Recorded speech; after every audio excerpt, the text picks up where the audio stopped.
Pesona si gadis desa, episode 159 dengan judul Tua-tua keladi, makin tua makin jadi.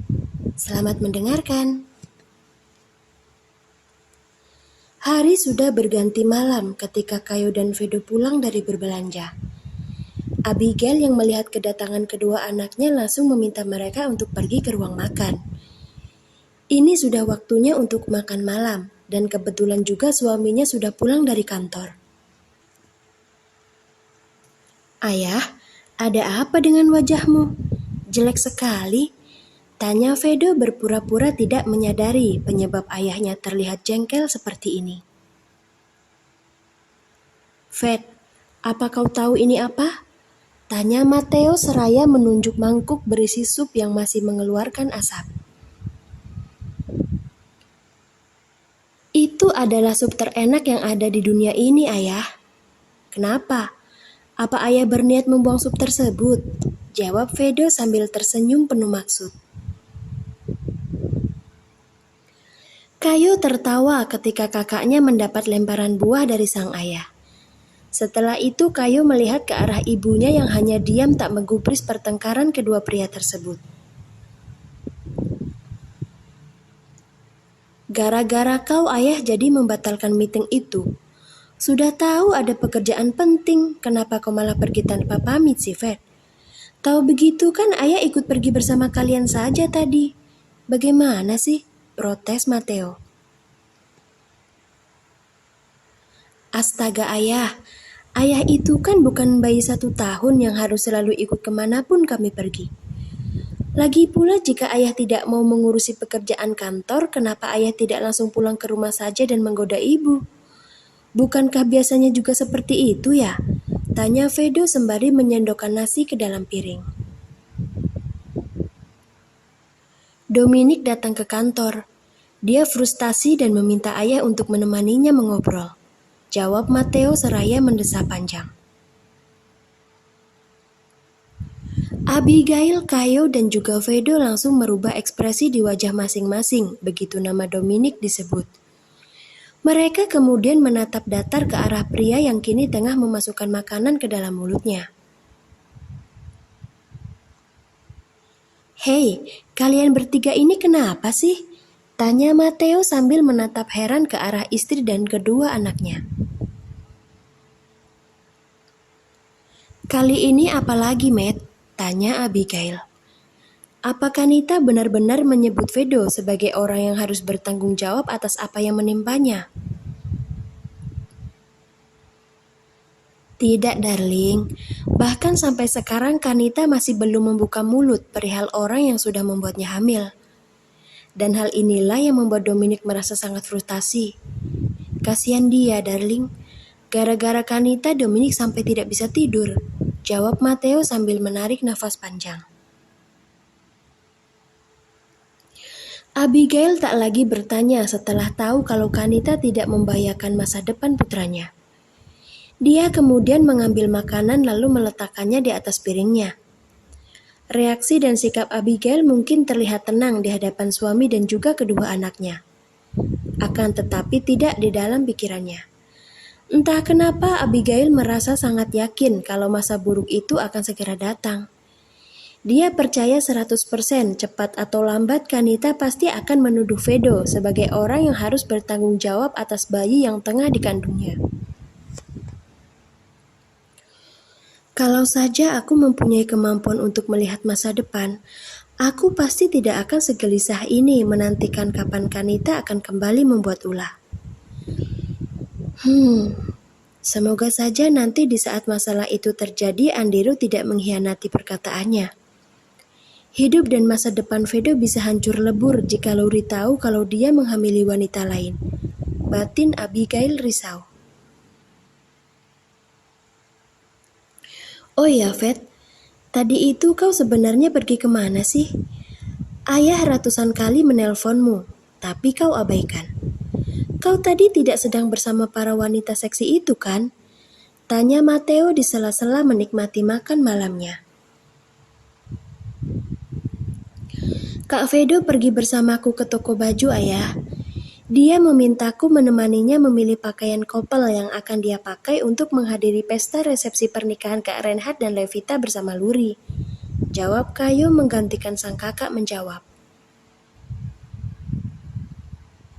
Apa? Pakaian couple? Cih, menggelikan sekali. Ejek Mateo kemudian menoleh ke arah istrinya. Darling, aku juga mau memakai pakaian couple yang sama denganmu saat datang ke pesta nanti. Tolong disiapkan ya. Makanan yang ada di dalam mulut Vedo hampir saja tersembur keluar begitu dia mendengar perkataan ayahnya. Yang benar saja, setelah menyebutnya menggelikan, dengan tidak tahu malunya pria ini malah mengikuti apa yang akan Vedo lakukan bersama Luri. Sungguh, urat malu ayahnya benar-benar sudah putus. Vedo sampai tak habis pikir dibuatnya. Bu, jangan mau menuruti keinginan ayah. Itu sama saja seperti menjilat air ludah sendiri.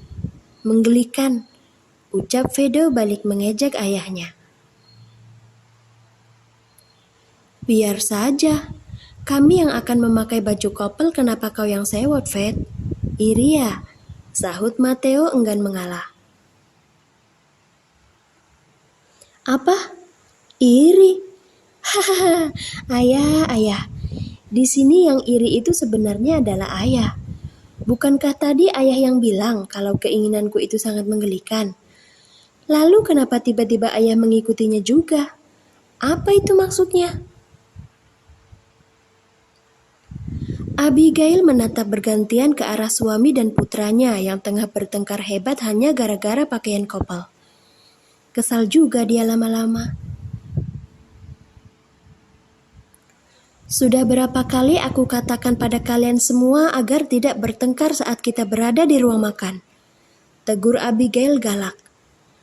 Kau juga, Mateo. Sebagai kepala rumah tangga harusnya kau itu mencontohkan hal yang baik untuk anak-anak kita. Bukannya malah bersikap kekanakan. Bagaimana sih?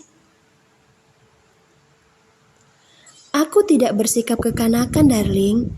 Aku hanya tidak mau kalah saja dari anakmu.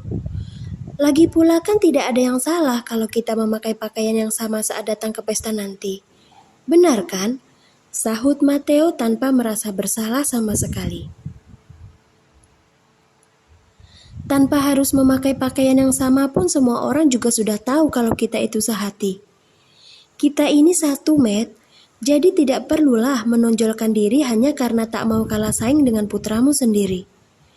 Kita itu sudah tua, bergayalah sesuai umur. Tegur Abigail seraya menggelengkan kepala. Ibu benar, ayah. Tidak perlu menunjukkan pada orang-orang tentang seberapa besar cinta kalian.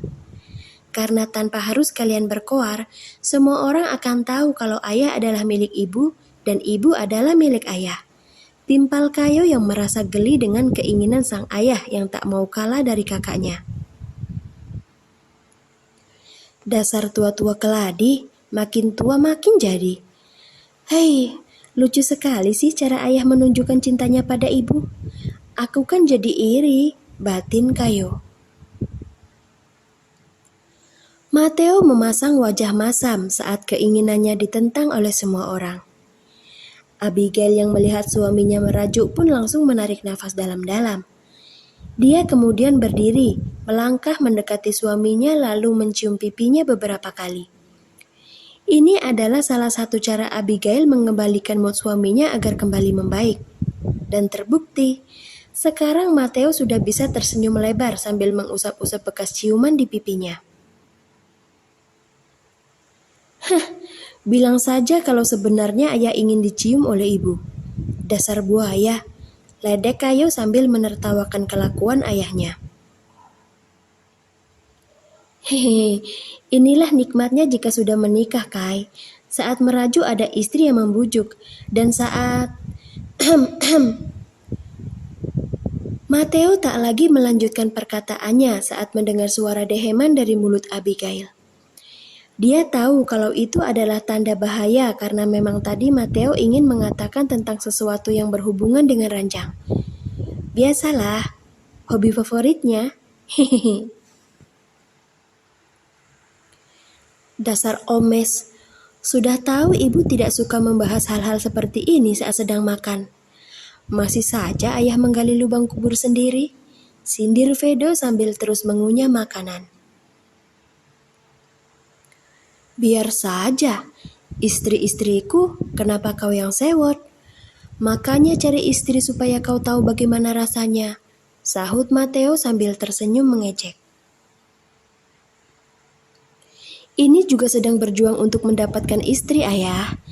Calon istriku adalah seorang bidadari, jadi tidak bisa didapatkan dengan mudah. Tunggu saja nanti, saat hubunganku dengan Luri sedang hangat-hangatnya, di saat itu ayah pasti sudah lemah. Ayah tidak mungkin bisa menang jika kita adu mekanik di atas ranjang.